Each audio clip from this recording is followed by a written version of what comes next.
एक युद्ध वाली स्थिति बनी हुई है। शोषण हो रहा है, महिलाओं के साथ अत्याचार हो रहा है और लगातार वहाँ पर गोलियां चल रही हैं। लेकिन दुर्भाग्यवश मणिपुर राज्य में सिर्फ 2 लोकसभा की सीटें हैं।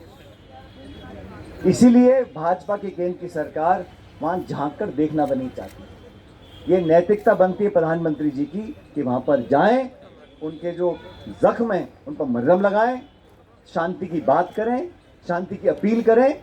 और वहाँ पर जैसा जूली जी कह रहे थे, वहाँ पर भी डबल इंजन सरकार है, तो वहाँ का जिम्मेदार कौन है? वो चाहते हैं आप सुलगती रहे और आप वहाँ जाके देखें नहीं। तो हम सब लोग भारत के समान नागरिक हैं, हम किसी राज्य में रहें, हमारे बराबर के अधिकार हैं।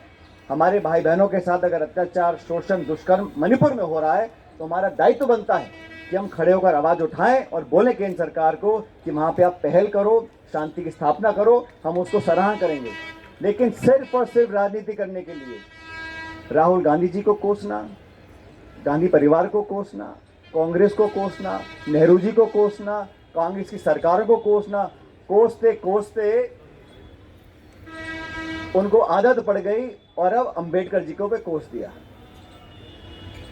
भारत की संसद के अंदर आप भारत रत्न अंबेडकर जी की इस प्रकार अवमानना करें, उनकी बेइज्जती करें, मैं समझता हूँ ये किसी भी सरकार को ये अधिकार नहीं है।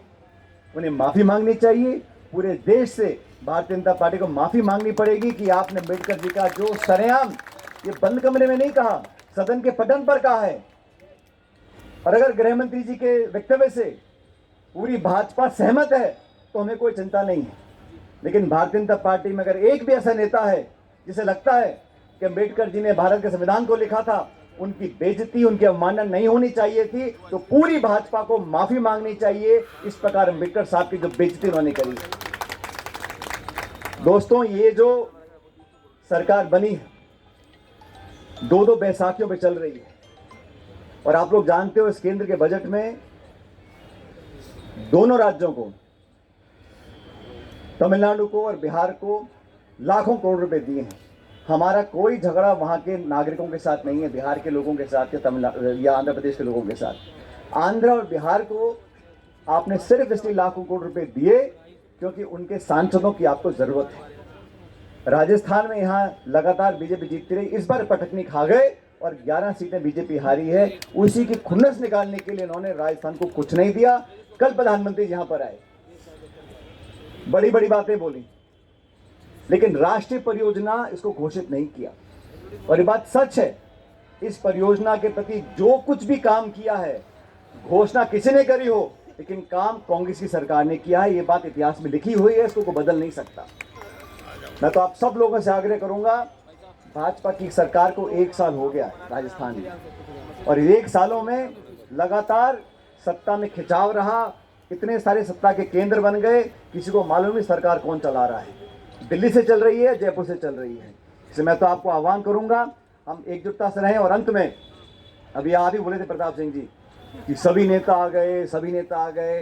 अरे छोड़ो, ये भाजपा के लोग प्रचार करते हैं अखबार से और मोबाइल पे, पूरी कांग्रेस पार्टी एकजुट है, एकजुट रहेगी और 4 साल के बाद सरकार कांग्रेस की बनेगी।